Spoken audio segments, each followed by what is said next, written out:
Welcome to Skedlive. I'm Nathan McLeod, and here's what's making news now. The co-pilot who deliberately crashed a Germanwings flight Tuesday morning was not supposed to be flying on the day of the crash. A doctor's note found in Andreas Lubitz's apartment indicated that he was declared unfit to work, a fact he hid from his employer, Lufthansa Airlines.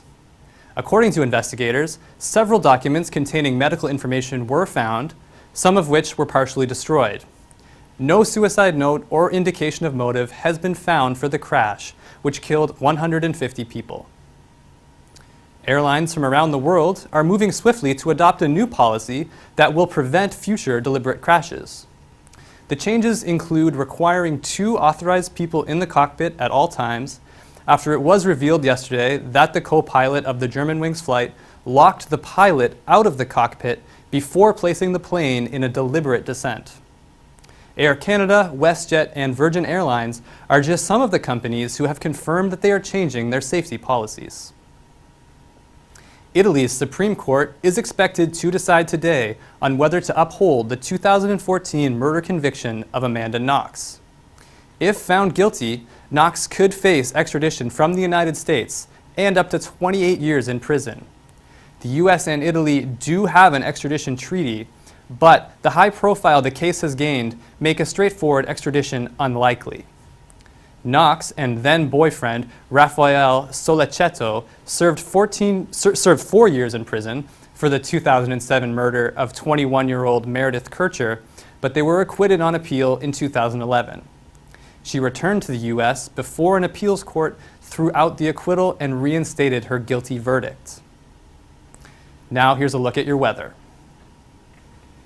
Thanks, Nathan. Hi, I'm Nima, and here's your weather forecast for today. It's a chilly start the day here at Lakeshore, currently sitting at -3, going down to -12 tonight, with a 30% chance of snow. Now, it is a bit of a cool down compared to yesterday, so we went on to ask people just how their outlook of the start of spring is. Definitely better than it was a month ago. Loving that there's no snow. But it's still cold. Can't wait for the summer, I'll be honest. Spring needs to come right now.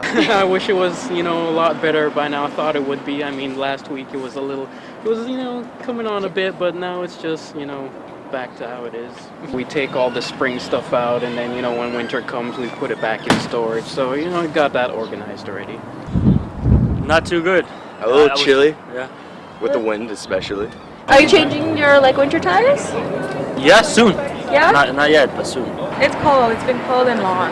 I need to go get new clothes, so I'm on that. As we move on into our 5-day forecast, our weekend starts off just below the freezing point at -1 on Saturday, cooling down with a chilly -8 in the evening with a little bit of cloud cover. The sun is shining on Sunday, though, with the weather looking brighter at a high of 4 degrees, going down to -1 in the evening. As we get on into our work week, Monday is hitting the positives with 7 as our high. A little bit of wet weather there, -3 in the evening. Tuesday, you can put the umbrellas away. It's a bit cloudy, but 6 degrees is your high, -3 in the evening. Wednesday, that wet weather might be returning with a 30% chance of precipitation, but it is the warmest day of the week with 7 as our high and 4 as our low. It is a bit of a rough start, but we can see that spring is in the air, and as we head on into April showers, we must remember the May flowers to be. This has been Nima for weather. Now back to you, Nathan. Thanks, Nima. The Supreme Court of Canada ruled today in favor of giving the federal government the right to order the destruction of Quebec's gun registry data. All 3 Quebec judges on the court opposed the ruling, which passed by a narrow 5-4 margin. The Harper government abolished the long gun registry in 2011 and ordered all provinces to destroy data they had collected, something the Quebec government challenged in courts. The decision prompted a debate over the powers of provinces versus those of the federal government. Supreme Court judges wrote in defense of the ruling, "In our view, the decision to dismantle the long gun registry and destroy the data that it contains is a policy choice that Parliament was constitutionally entitled to make." Biker Francis Boucher is back in jail today after he allegedly walked out of a Montreal prison in broad daylight on Monday. Boucher turned himself in late last night. He is the son of former Hells Angel boss Maurice "Mom" Boucher, who is serving 3 consecutive prison terms for crimes including the murder of 2 prison guards. The junior Boucher is serving a 117-day sentence. A jail guard has been suspended without pay during the investigation.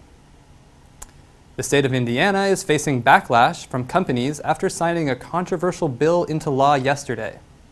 The Religious Freedom Restoration Act, as the law is known, would allow businesses who turn away gay and lesbian customers to cite religious beliefs in their defense if they get sued. Governor Mike Pence tweeted a photo of himself signing the bill, surrounded by a group of religious leaders. Several organizations, including the NCAA, which is scheduled to host the Final Four basketball championship in Indiana this month, expressed concerns over the bill. A powerful explosion from a suspected gas leak caused 2 buildings to collapse and started a large fire in downtown Manhattan yesterday. At least 19 people were injured, 4 of them firefighters, in the blaze and ensuing rescue attempts, and 1 person has been reported missing. Now, with today's entertainment news, here's Camille Teep. Thanks, Nathan. Now here's your entertainment news. Rihanna has released a new song. The song, Better Have My Money, has been released on iTunes and is the second song off her yet unentitled album. The song follows 4 5 Seconds collaboration with Paul McCartney and Kanye West. This upcoming album will be Rihanna's 8th studio release. In a recent interview with MTV, the singer says, "I wanted songs that I could perform in 15 years. I want to make songs that are timeless." Kate Middleton has made her final appearance in South London. The 33-year-old Duchess took a tour with her husband William in the Stephen Lawrence Center. The royal couple's second child is due to be born in mid to late April. The gender is still unknown. A new trailer for the 007 movie starring Daniel Craig has been released. During the making of the film, Craig injured his knee while shooting a fight scene, but the actor has since made a full recovery. Spectre is a sequel to the 2012 movie Skyfall, which has won 2 Oscars and made over $1.1 billion worldwide. Oscar producers are taking a backdoor exit after 3 years and a TV rating drop. Craig Zidane and Neil Morgan were producers for the last 3 Academy Award shows, but will not be returning for next year's Oscars. The Academy of Motion Picture Arts and Sciences declined to explain a reason for the producer's departure. Kendall Jenner is the newest face of Calvin Klein jeans. The denim series, My Calvins, will be available in North America April 15th. In the brand campaign, Jenner and Canadian model Simon Nielsen are featured in jeans, tee, denim shorts, and jackets. Downtown Abbey is set to end after 6 series. The makers have announced its next season will be its last. The show has since won 3 Golden Globes and 11 Primetime Emmys. Kendrick Lamar tops the Billboard 200 for the first time with his new album To Pimp a Butterfly, bumping Taylor Swift. Lamar has become the 2nd largest seller of the year so far, with reports from Nielsen SoundScan that over 324,000 albums have been sold. John Renbourn has died at age 70. Renbourn was a guitarist and founding member of the progressive folk group Bentangle. Police found him in his home after he failed to show up for a concert. Renbourn has been nominated for a Grammy Award twice. In an interview with Britain's The Guardian, Renbourn's manager Dave Smith described the musician as larger than life. Now back to Rihanna. Her new movie, Home, releases today. Produced by DreamWorks Animation, Home is a film based off the 2007 children's book, The True Meaning of Smith Day. The film also stars Jim Parsons, Jennifer Lopez, and Steve Martin. That was your entertainment news. Now back to the studio. Thanks, Camille. The teacher's assistant strike at the University of Toronto is over now that both sides have agreed to binding arbitration. With just 5 days left of classes, union members agreed to ending the month-long strike yesterday and return to work today. The main point of contention between the strikers and the university has been a request to increase the $15,000 a year funding package that the TAs receive. Over 110,000 public sector workers made it onto Ontario's 2014 Sunshine List. The annual report, which includes nurses, teachers, and firefighters, lists employees who earned more than $100,000 last year. Organizations in Ontario have been required to disclose all employees who make more than $100,000 since 1996, when the Mike Harris-led government implemented an act to promote transparency.